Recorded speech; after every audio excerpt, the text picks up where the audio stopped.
So you're a beginner level motocross rider and you're trying to get a little bit faster, or you're a C-class rider and you're sick and tired of having people fly by you at the track. So in today's video, I'm gonna tell you how it took me just 3 short years to go from 450 beginner to 450A, 450 pro. I'm gonna tell you the steps I took to get there and how you can do it yourself.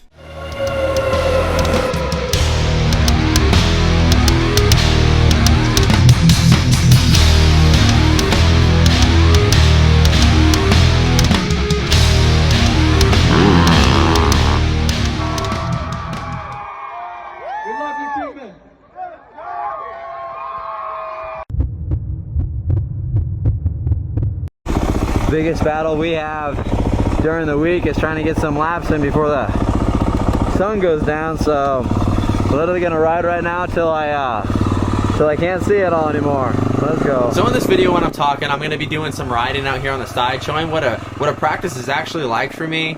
You don't have to ride hard. I'm riding probably about 30-40% here just to get that seat time in. That is the most important part, and I'm gonna talk a lot about seat time today, because if you want to get, and if you're really hungry to become the best motocross rider that you can be, then just listen to me and let's get this moving.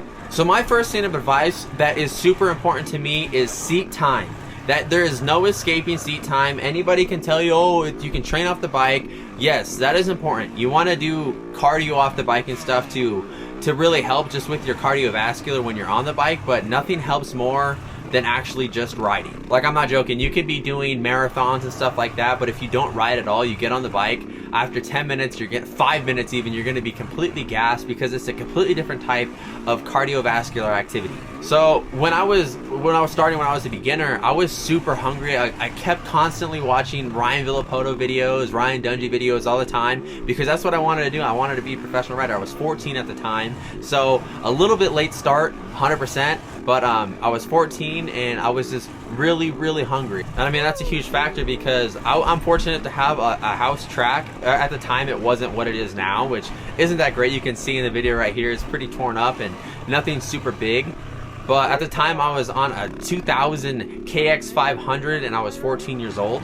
So it's not about money, it's not about the best equipment that you can have. Sure, that'll help, but honestly, if you have a dirt bike and you want to get faster, just be on the bike. Like, I am honestly living proof there is no excuses. Just get after it, get on that bike.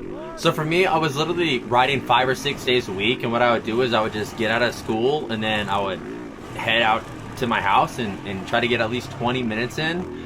And it was crazy the amount of progress that I was making just because of the seat time. And I never had a coach or anything like that. I mean, my dad, he would try to help me out a little bit. Like, he used to race Pro-Am back in the day, but like I said, we never had like the money or anything like that, so it was just riding because we had a clapped out KX500 that had, you know, welds on the frame and stuff, and the exhaust pipe was all welded up. So I was just riding, but I was progressing every single day just a little bit. And I mean, another thing is working on sections of tracks, like, and also trying to get some video of you. If you can get, like, if you're a slower rider, like, just have like your girlfriend or your dad or your mom or somebody just take some videos of you so you can see what you're doing. I don't know, there's something about watching you ride in the third person and trying to make adjustments and kind of being strict on yourself is such a huge thing, especially with all the phones and technology in this day and age. Like, you can really make some serious progress on the bike really fast just because of using something like a DJI or a GoPro as well, because you get to see where you can be faster, where you're lacking, and how you can hold the gas on a little longer. And then it's really, honestly, it's just how bad do you want to get faster? You know, I mean, that's a huge question you have to ask yourself. How important is this to you? Because for me, it was everything. So in 3 years, I was able to have those things, and that might be an unrealistic expectation because you probably don't have a track, but the thing is back in the day when I was riding, you don't need a track with jumps and stuff like that. You can just try to find a dirt lot and have a little turn track and cut that in and just put the time in. There is nothing that can possibly replace the time. Every one of your favorite riders, Deegan, Jet Lawrence, they're constantly riding. They're on the bikes constantly. And even though I got a really late start, like, I was riding a little bit since I was 4, but like, I got a late start with racing and stuff like that. Like, I was able to make a lot of leaps and bounds just because of the discipline and the hard work goes into it.